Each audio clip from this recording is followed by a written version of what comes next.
Welcome to the Andy Staples Show, divisional ditching edition. I was going to say divisional realignment, but we're just ditching them all together. At least that's the plan. I've been banging this drum for several years that the conferences in college football do not need divisions anymore. It was an archaic construct based on a very arbitrary rule that I will explain the history of in the course of this show, and you'll be like, "Wait, that's why?"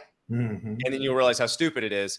And the Big Ten is coming around on this. The SEC was already talking about it. The Big Ten now talking about potentially ditching divisions. Scott Dochterman covers Iowa for The Athletic. He's the one who broke the story. Gary Barta dropped the news to him on Wednesday. And Scott, how much fun has it been dreaming up permanent opponents for Big Ten schools the last day? It's been really fascinating because every school has those rivals that they have to play. Almost every school does, except for the newbies like Maryland and Rutgers. So, you look at Minnesota plays Wisconsin every year for that giant, Paul Bunyan's axe, and they play Iowa for the pig. Those are historic and symbolic. Yeah, Floyd of Rosedale can't go anywhere, no matter what you change. That has so much meaning beyond even this 98-pound bronze pig. It has to stay. But then there's other really good trophies in the Big Ten. The brass spittoon, which is like 200 years old, that was found at a trading post in Michigan, and that's between Michigan State and Indiana. But is that important enough to preserve? And then you look at the Illabuck, which I think is the second oldest of the trophies. Between Illinois and Ohio State, but is that important enough to preserve? Or and there's another one in there, the little brown jug, between Minnesota and Michigan. Yeah, before the Vikings went to Minnesota, that was a great rivalry. But earlier, and by the Vikings going to Minnesota, Scott's actually talking about Leif Erikson. He's not talking about the Minnesota Vikings. So exactly. I know Leif Erikson never made it to Minnesota. To history buffs. No, his descendants apparently did. They traveled the Great Lakes and got to Duluth. Exactly. No, but that is the thing. The Big Ten, more than any other league, is so steeped in history. And, we've had these conversations about the SEC a lot over the last few years because the people in the SEC feel like the league has sort of turned its back on history with the divisional format because some really good rivalries got canned in the process. The Big Ten, it's interesting because it's so, historically grounded, but all these formats, they've been one after the other over the last 15 years or so. So they're not really married to anything. No, they're not. Before Nebraska joined, they had 11 teams.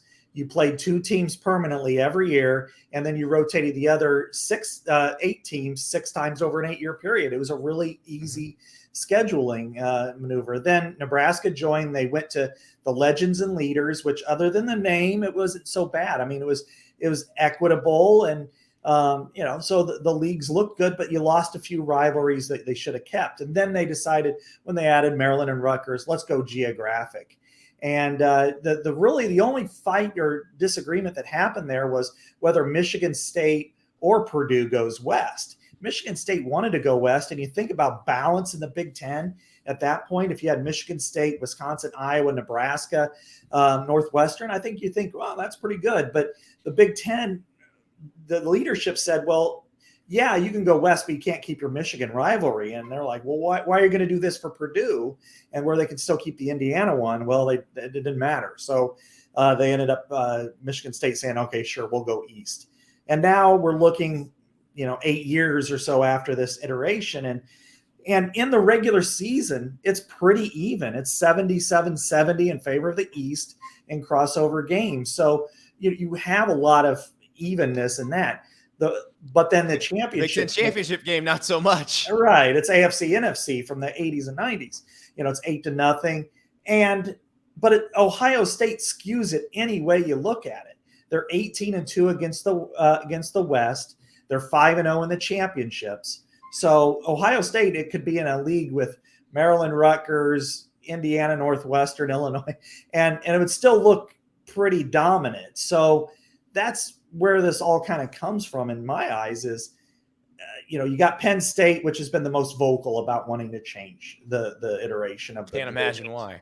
Yeah, because they can't make it there when you got that roadblock in your face. And when you look at wins and losses, Penn State, Michigan State, Iowa, Wisconsin are all fairly comparable. But sometimes their number 2 team is in the East and should play Ohio State. And I think that's where Penn State's looking at. And now that you have all the confluence of all these different topics, from having to change their schedule because of the COVID year, to the college football playoff ramifications, to the alliance, new TV deal. TV deal, they've got all this coming together, and it's like, let's evaluate everything. And one of the topics that's getting some traction is, let's just get rid of divisions. Everybody pick 3 opponents, and then cycle through everybody else, 2 years on, 2 years off. Well, let's do a little history lesson here right now, because I know I can hear people saying, well, but the rules say the rules are made by the schools. The schools can change the rules anytime they want.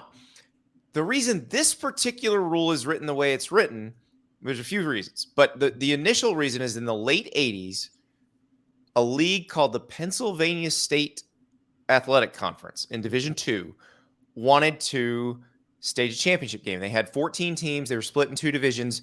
And if they wanted to do a championship game at the time, they had to just say all the teams in the league clear the last day of the season from your schedule. And then if the division champs play, those 2 will play and nobody else will play. So basically they cost themselves a home game or a regular season game. And so they didn't want to do that anymore. And they wanted to create a championship game. They wrote the legislation to be, proposed at the NCAA convention, I think in 1987. And then they found out there was like a clerical error. There was some sort of technical error in the proposed legislation. So it got sent back to the guy who was the AD at Westchester University to fix. And in the process of fixing it, he gets a call from one of his friends over in the Central Intercollegiate Athletic Association, another Division II league that is in the same general vicinity as the PSAC. And they said, hey, we want to get in on this too, except we only have 12 teams. So could you just strike that 4 and change it to a 2? Mm-hmm. And so 12 teams split into 2 divisions. That's where that rule comes from. The reason it got set in stone the way it did is because a gentleman named Roy Kramer, who was the commissioner of the SEC starting in the early 90s, going back to the late 80s, he takes over the SEC, has grand plans, and is like, you know what?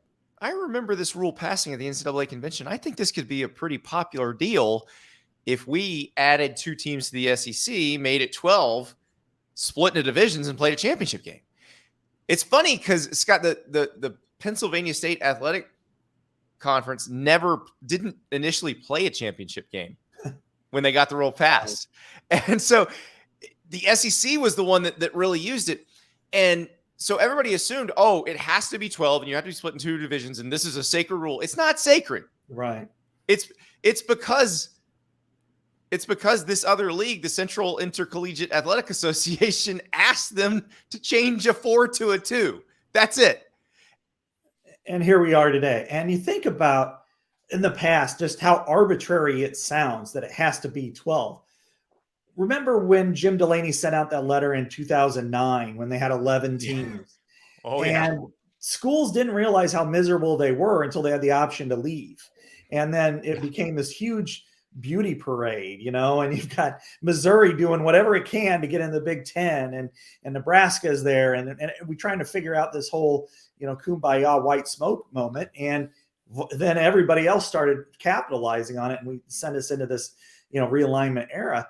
Had the Big Ten been able to have a 12-team league or an 11-team league with the division title, you think back in 2002. Maybe this never happens. Yeah. Yes.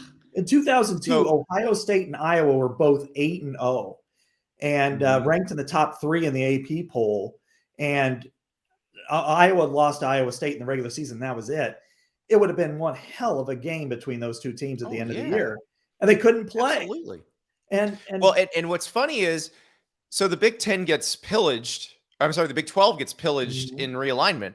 is down to 10 teams, they get rid of the championship game, but then they decide they want to do it again. So the Big 12 and the ACC, which has never really liked having divisions, and I feel like you should get a prize if you can name all the teams in the Atlantic and all the teams in the Coastal. I think I can. I think. Yeah. But they co-sponsor a change to the rule.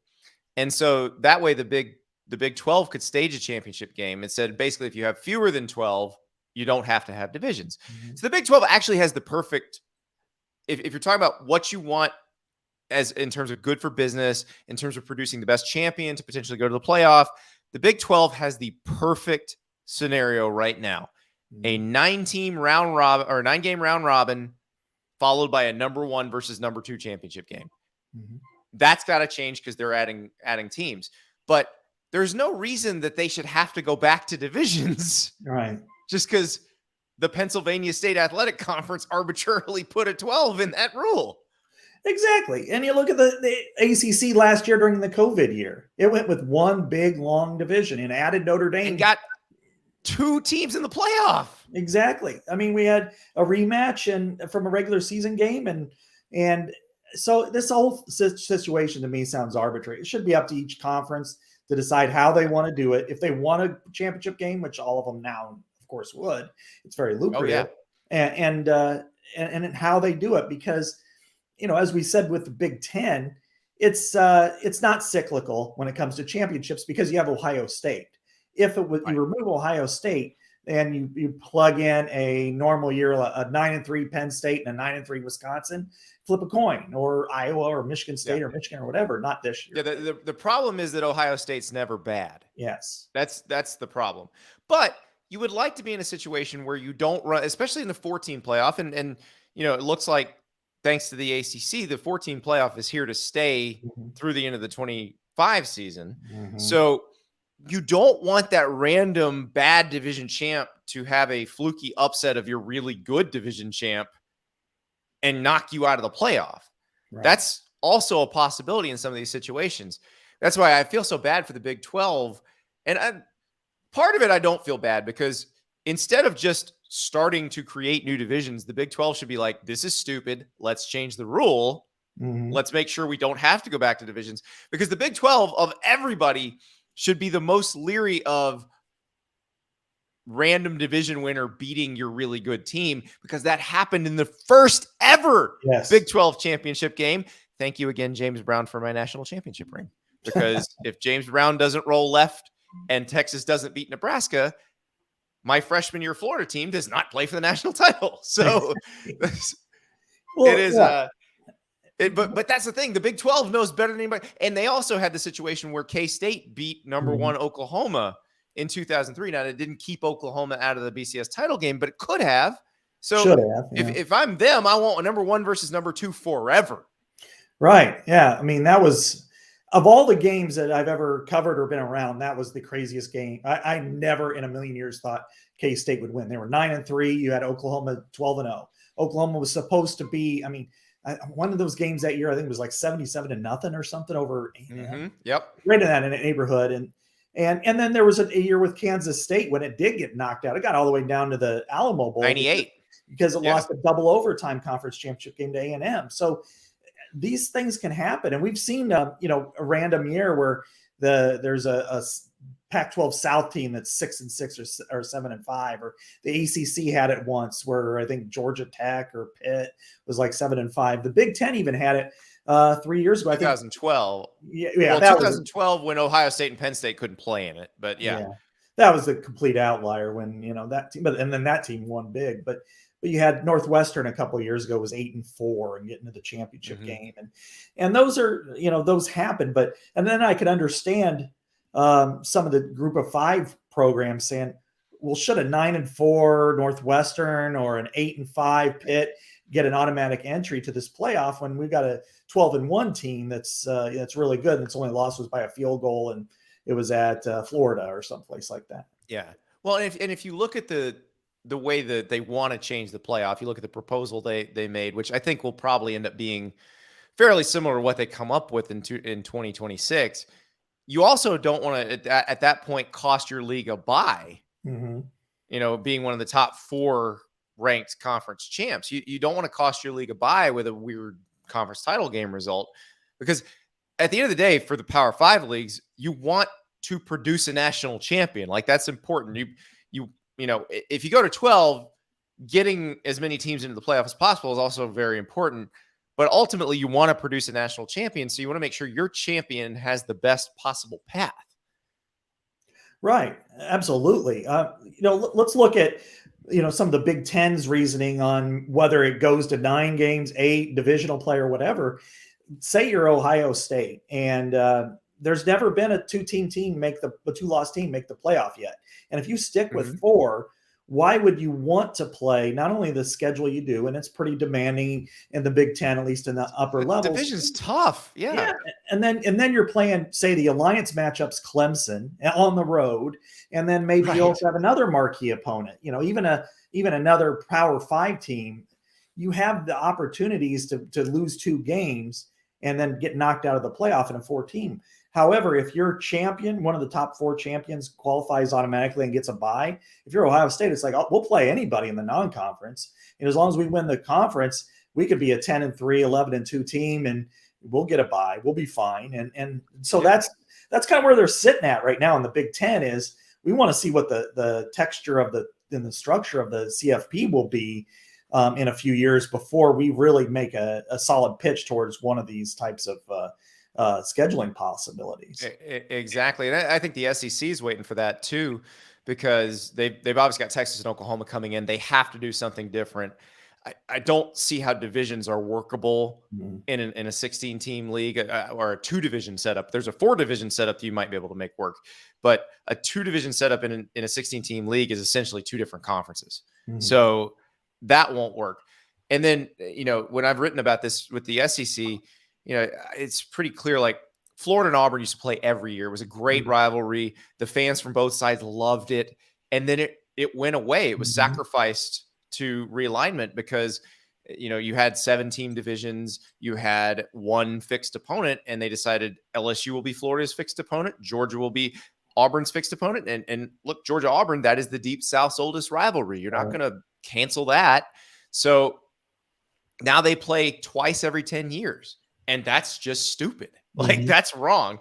And what you got with the SEC, and I'm curious if you've noticed this in the Big Ten. I don't know if there's been enough years of this, but in the SEC, fans have gotten so bored with the sameness of the home schedules in even years and odd years that they kind of tune it out. Like, that's one thing the ADs in the SEC who want this are why they're pushing so hard for it is they want to have different home schedules to kind of excite their fan bases to sell more tickets.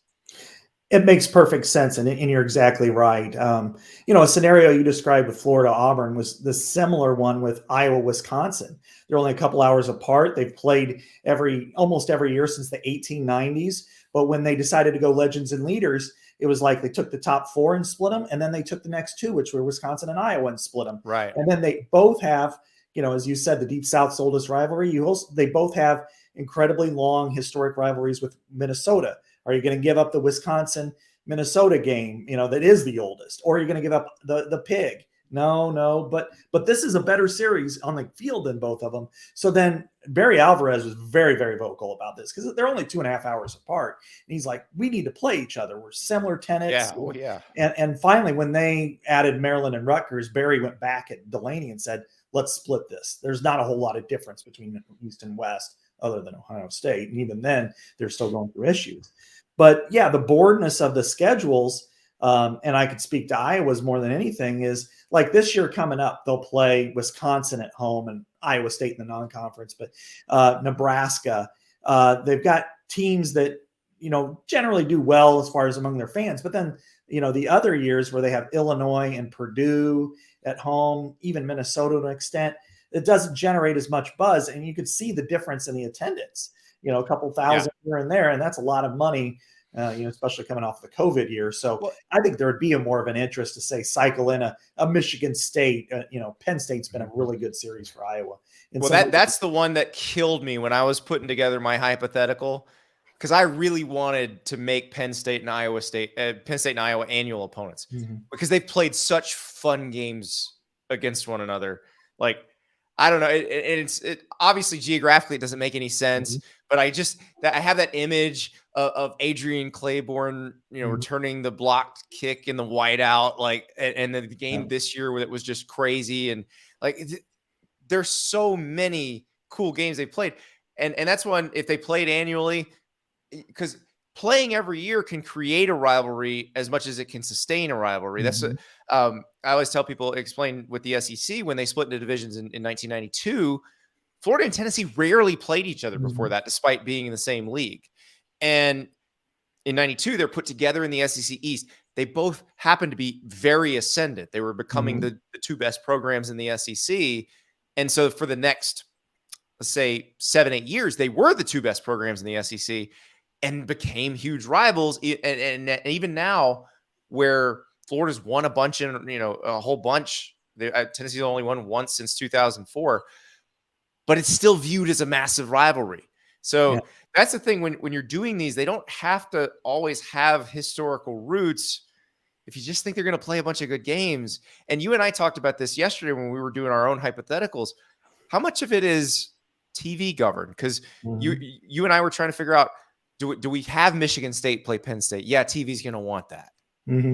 Exactly. And that's the challenge for these two leagues in particular, because they're the two most historic, is you talked about, like Tennessee and Auburn, they go both sides with their rivalries. In the Big Ten, it's kind of the same deal. When you look at a Michigan State would be a good one. Number one, their series with Indiana is really good, and they play for a brass spittoon. They also play for the land grant against Penn State, which was just kind of let's throw them a bone since they're coming in the league in 1993. It's like, you get a trophy. Yeah, exactly. And there's the governor's victory bell between Minnesota and Penn State, which of course could be ditched. But the land grant looks like a giant organ, that they're playing for. But it's become a pretty good series. Obviously, they're higher profile teams, and they played concurrently with the Wisconsin Minnesota game last year. They get almost 4 million viewers. The Minnesota Wisconsin game gets almost 5 million, or gets more than 5 million viewers, because it was a big upset. Yeah. And so those games are really important for TV. And so is that more important for their future media rights partners to have one great game, or is it Michigan State, Indiana, which probably makes a little bit more sense geographically and what have you? And likewise for Penn State, are they going to just get thrown Rutgers and Maryland, just because they're the Eastern teams? They don't really see either one of those schools as their rival, but then Maryland and Rutgers have to have rivals too, and so do you give them hey, Indiana's your rival now? And Indiana's going, what? that was my struggle when I did the hypothetical for the new Big 12, for what the Big 12 will be once Texas and Oklahoma are gone. Because I did 3 permanent opponents for them, because I assume they're still going to want to do a 9-game schedule. I only did 2 permanent opponents for the teams of the Pac-12, because George Kliavkoff, their commissioner, has said they're going to 8. So I didn't want to load them down. And the Pac-12 is actually really easy, because the old Pac-10, they had the travel partners. So you put all the travel partners together, and then you put Colorado and Utah together, because they came in as 11 and 12. And then the only other rivalry you had to worry about was Oregon, Washington. So you put Oregon and Washington together, and then the Bay Area schools want to play the LA schools. So you put Cal with UCLA, put Stanford with USC. So they're down there. And then that's pretty easy. The Big 12, though, it was like, okay, do BYU and TCU still hate each other from when they were in the Mountain West together? Maybe, or do you create Mormons versus Baptists with BYU and Baylor? Or like West Virginia, I made Cincinnati and UCF permanent rivals for them, so they didn't feel so alone on the East Coast. Right. But it's just it's a little bit different. The league, I thought, Scott, that lent itself even more to this, maybe even more so than the SEC and the Big Ten, is the ACC. Because remember, we had a North Carolina Wake Forest game this year that was a non-conference game. They're 81 miles apart, and they only play each other. I think it's twice every 10 years. Like, that's absurd. Right.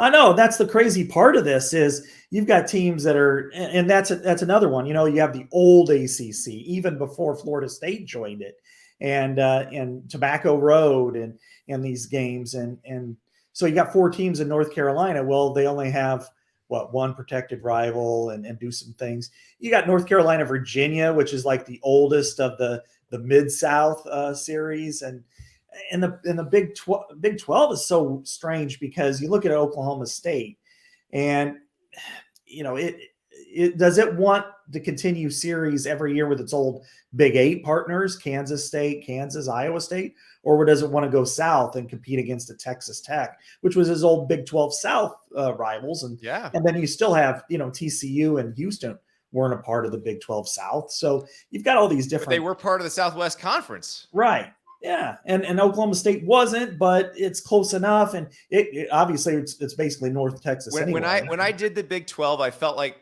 I almost separated Oklahoma State, or I basically separated Oklahoma State from the rest of the old Big 8 schools. Although I nodded to it because I put Oklahoma State with Kansas State, just because those are usually 2 pretty good programs, great in-stadium environments. I just think they could create a good rivalry together if they played every year.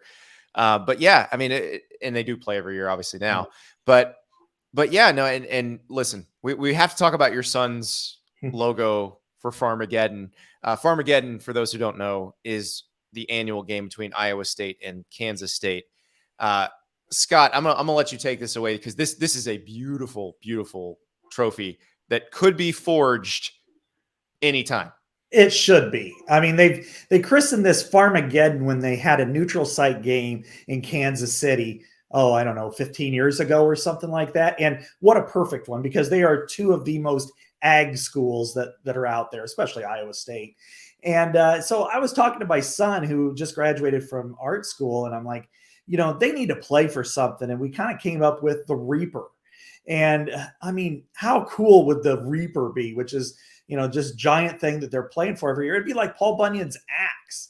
And so, you're talking about a scythe that you would use to cut wheat, which would be perfect for these 2 schools. Exactly. So. It's farm, it's ag, it says that, but it's also really cool. And can you imagine, you could dull the blade, of course. I don't think you'd want anybody getting hurt. Kind of like the axe is dull. It would be up there with the Battle of the Bones, the UAB versus Memphis trophy. That's just a rack of ribs, and the Birmingham Bowl trophy, which is the statue of Vulcan with his ass hanging out.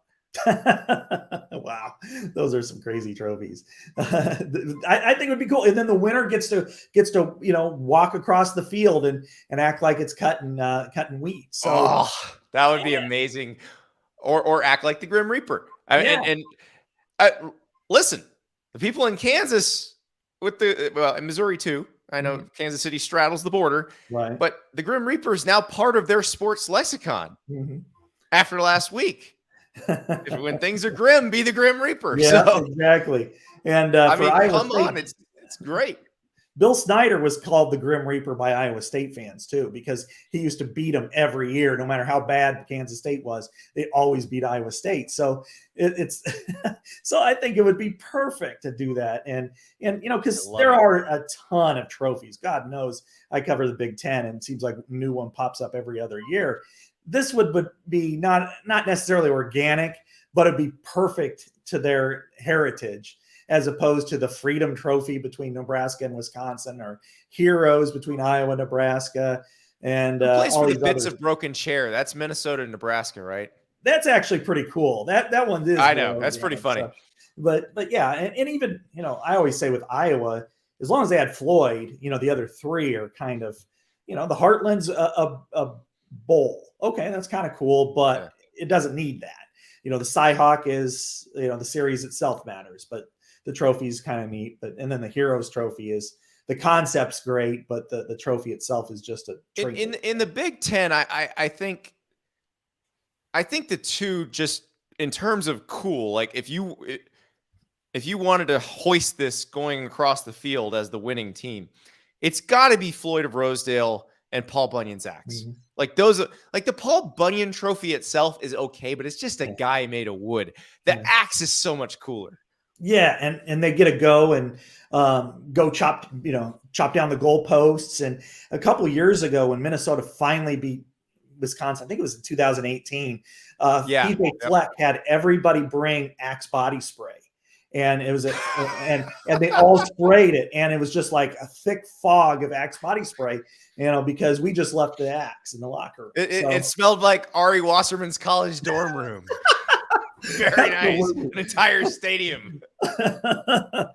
Absolutely. So, and then the Floyd Rosedale game all week long, fans, media, personalities. I mean, people go through bacon and pork, and a lot of times on game day, that's the media meal is ham or something like that. You see live pigs in the parking lot, and it's fun, it's awesome, it's energetic.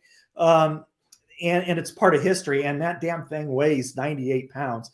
And the funniest one was Tristan Wirfs, now with the Tampa Bay Buccaneers. He tried to carry it the length of the field on his shoulder, and he did. But he got to the locker room, and he couldn't move his arm, to get his shoulder pads off. So, this is a guy who could power clean like 450 pounds, by the way. Exactly. He could jump out of the water onto the side of a swimming pool. But by the end, it was because that brass pig or bronze pig, it weighs so much. And it matters. I mean, those are the trophies that matter. The other ones are symbols of victory. But man, you just, and so when you're doing these rivalries, those are the ones where you go, you cannot touch this. That's embedded to college football. Absolutely. Well, that was such huge news in the Big Ten, and it even eclipsed Nebraska making its chairs wider to accommodate the wider butts of its fans, and possibly to keep the salt streak alive by selling less tickets. Chili and cinnamon rolls keeping the sellout streak alive. I mean, this was bigger news than that, and that's huge. So I look forward to this. Is great, Scott, because you're right. There are so many things going on that need to be changed. If I had to guess, I'd say they would probably like to have some idea of what they're going to do before they finalize that next TV deal, which, what is that, by the end of the season, probably? Because it starts in 2023. If this was under the Jim Delaney time frame, I would say it'd be done by, May or June. I don't know what Kevin Warren will do there, but yeah, I think that's fair. I think that ideally you'd want to have it before Big Ten Media Days in July, so you don't get asked about it, because then it becomes a question you really propel in the future. So I would think the last one, if I remember correctly, closed around the first week of May, the year before. So that sounds about right. Right when they were in Phoenix, because the Big Ten folks all meet in Phoenix that first week of May. So that may be a kind of a target date to watch, but it'll be a fascinating next few months as everybody goes through the hypotheticals, and divisions are almost ditched. Scott, I'm almost ready to declare victory. Yeah, it's good too, and but what comes down to the 8 versus 9 for the Big Ten, and I think this is what's also kind of interesting, is the Big Ten. It has a lot more cachet than it thinks it does in these areas. And that is, when it boils down to it, you've got the 10 or 8 marquee games in the alliance that you're going to see: a Clemson, Ohio State, a USC, Michigan, games we're all going to be talking about. But then what happens when you go, instead of Iowa, Michigan State, we're going to get Iowa, NC State, or Michigan State, Wake Forest. And you're going, yeah, I'd rather see that Iowa Michigan State game than I would the Michigan State Wake Forest. And that's where the questions don't look at it as losing an Iowa Michigan State game. Look at it as losing an Iowa Illinois game. Yeah, that's tough too in some ways, because of the history, but I actually don't think you'd lose an Iowa. Look at it as losing an Iowa Rutgers game. Look at it that way. I think everybody would tolerate that, but Maryland should be the happiest team in the world for this. They should volunteer for 2 ACC games every year. Play Virginia again. Play North Carolina and Duke and those old friends of theirs that they had to pay out. I'd be like, I will take Duke and Duke. Can we play Duke twice? Let's do that. We need W's. Exactly. But Penn State's not going to say, yeah, let's play Pitt. So that'll be fascinating to see how those, even though that would be a reignited rivalry from time to time. I'm ready for all of this. I'm ready for more variety. I'm ready for more teams cycling through more stadiums. I think fans are going to like that. And just it spices up our lives on Yeah. fall Saturdays. So let's get it done, everybody. Big 10, SEC, Yeah. ACC, you know what to do. Big 12, don't go back to divisions. You don't Right. have to. They're going to change the rules anyway to Boy, accommodate the other leagues. So don't do it. what I tell you what though, if I think if we were running the universe and we were to create an alliance, the best alliance of all, and without question, would be Big Ten SEC. So you could have, Oh, yeah. I mean, you talk about iconic venues. You know, can you imagine Death Valley at night for Wisconsin, and then going to Camp Randall for the jump around, or the 12th But they man could have done that, and they chose not to. They did New Orleans, or what did they do? They did Houston Houston, and Green Bay. right? Like, yeah, But they if got to you're going stop with an doing that. alliance, you could do that. You know, you could have Oh, yeah. those games instead of neutral sites, and that Or is the one. here's a Thing. crazy one: if you had playoff games that were on campus until the Mhm. final, you'd get a lot of those with really super Oh high yeah. stakes and potential bad weather. Oh my gosh. Yeah, and that's what the Big Ten is not looking at. Can you imagine? You know, you played at Florida, you live in Florida. Can you imagine saying, I got to go to Camp Randall in the middle of December, where like today's high here in Iowa is 20, and it feels great compared to the 0 it was the other day. Can you imagine Listen, that? you take an 18-year-old me, because I didn't even know there were places in the world where the high didn't get out of the 20s. Like Mhm. that thought alone would have shocked me. Like, wait, it's not going to get warmer than 20? What? Like it would have blown my mind at the time. So yes, the Big 10 needs to understand that that's an advantage and not a hindrance.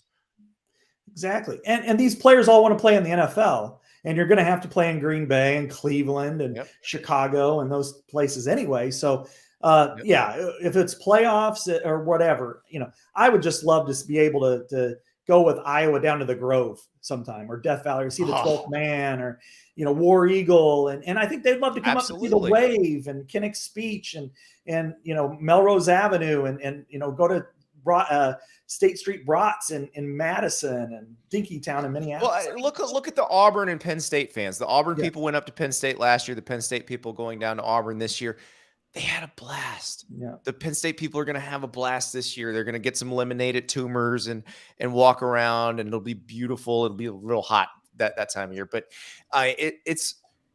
that's the best part, and especially because those conferences are so historic, and they're so their fan bases appreciate the history of the game probably more than anybody else. yeah. So they should get together more often. You're exactly right.